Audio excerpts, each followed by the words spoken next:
Gold trusted gold buyers తాకట్టులో ఉన్న బంగారాన్ని విడిపించి ఈ రోజు ఉన్న మార్కెట్ ధరకే కొనబడును. మరిన్ని వివరాలకు సంప్రదించండి 77107720. జ్యోతి మల్హోత్రా హర్యానాకు చెందిన ఈ యూట్యూబర్ పేరు ఇప్పుడు దేశవ్యాప్తంగా హాట్ టాపిక్ గా మారింది. పాకిస్తాన్ తరపున గూఢచర్యం చేస్తున్నారనే ఆరోపణలతో జ్యోతి అరెస్ట్ అయింది. ఈ అరెస్టు తర్వాత షాకింగ్ విషయాలు వెలుగులోకి వస్తున్నాయి. జ్యోతి మల్హోత్రా గురించి తవ్వే కొద్దీ ఆశ్చర్యపోయే నిజాలు బయటకు వస్తున్నాయి. అసలు జ్యోతి ఎవరు? ఆమె బ్యాక్గ్రౌండ్ ఏంటి? ఎందుకు పాకిస్తాన్ గూఢచారిగా మారింది? దేశ సైనిక రహస్యాలు చెప్పాలని ఆమెను ఎవరు ప్రలోభ పెట్టారు? ఇవన్నీ కూడా ఇప్పుడు తెలుసుకునే ప్రయత్నం చేద్దాం. జ్యోతి పూర్వీకులు పాకిస్తాన్కు చెందిన వారన్న కొత్త విషయం ఇప్పుడు అందరినీ షాక్కు గురి చేస్తోంది.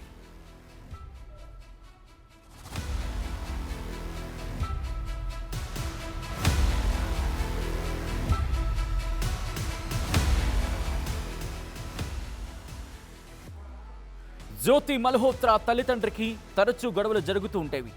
వారి కలహాల కాపురానికి గుర్తుగా జ్యోతి జన్మించింది. అయినా సరే వారి మధ్య విభేదాలు మాత్రం చల్లారలేదు.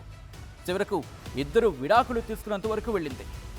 తల్లిదండ్రుల పరిస్థితి అలా ఉంటే జ్యోతి మల్హోత్రా చిన్నతనం నుంచే చాలా కష్టాలు ఎదుర్కొంది.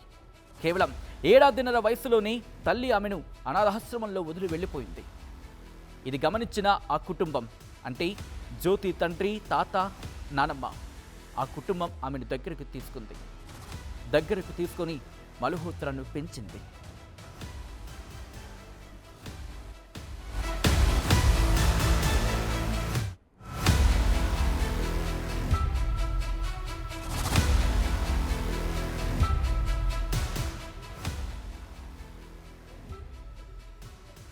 ప్రస్తుతం జ్యోతికి దాదాపు 34 ఏళ్లు.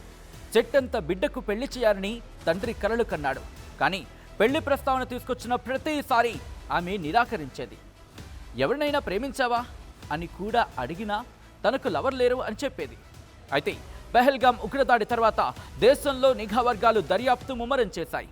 ఈ విచారణలో జ్యోతి దేశ సైనిక రహస్యాలను పాకిస్తాన్కు చేరవేస్తుంది అంటూ తేలింది. దీంతో మే 15న పోలీసులు మల్హోత్రా ఇంటికి వెళ్లారు. జ్యోతిని అదుపులోకి తీసుకున్న పోలీసులు 3 మొబైల్స్, ల్యాప్టాప్లను కూడా స్వాధీనం చేసుకున్నారు. ఒక మొబైల్ జ్యోతిది, మిగిలిన 2 ఫోన్లు ఆమె తండ్రి, బాబాయ్ ఫోన్లు.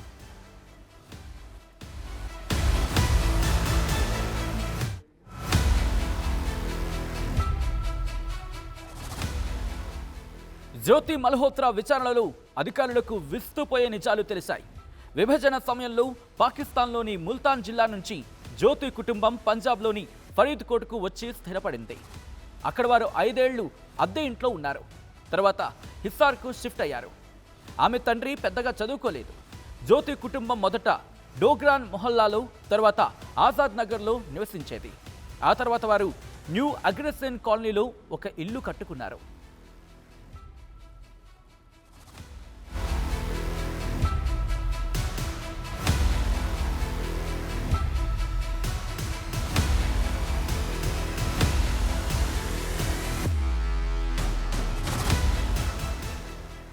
విచారణలో జ్యోతిని పలు ప్రశ్నలు సంధించారు పోలీసులు. పాకిస్తాన్కు ఎప్పుడు వెళ్ళింది? అక్కడ ఎవరిని కలిసింది? పాకిస్తాన్ హై కమిషన్ ఆఫీసర్ డానిష్తో పరిచయం ఎలా ఏర్పడింది? జ్యోతికి పరిచయం ఉన్న పాకిస్తాన్ ఇంటెలిజెన్స్ ఆపరేటివ్లు ఎవరు? పాకిస్తాన్లో ఇంకా ఎవరు పరిచయం ఉన్నారు? అసలు పాకిస్తాన్కి సంబంధించి వీళ్లకు చేరువయ్యేలా సహకారం అందించింది ఎవరు? మరి ముఖ్యంగా జ్యోతి ఎటువంటి సమాచారాన్ని అందించింది? ఈ సమాచారం అందించడానికి ఎవరు సాయం తీసుకుంది? దాంతోపాటు ఎవరు సాయం అందించారు? ఎందుకు సాయం చేశారు? ఎటువంటి సాయం చేశారు?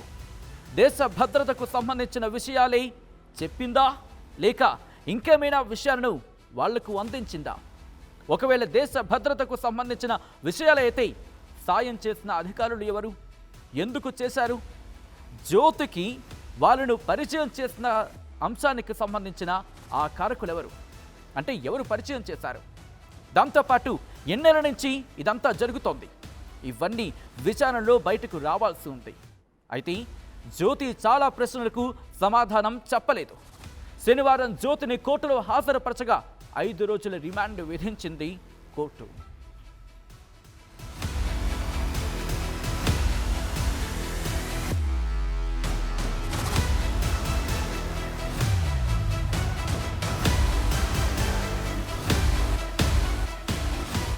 వీడియోస్ కోసం ఛానల్ ని సబ్స్క్రైబ్ చేయండి. లేటెస్ట్ అప్డేట్స్ కోసం వాట్సాప్ ఛానల్ ని ఫాలో అవ్వండి. అండ్ లింక్ డిస్క్రిప్షన్ లో ఉంది.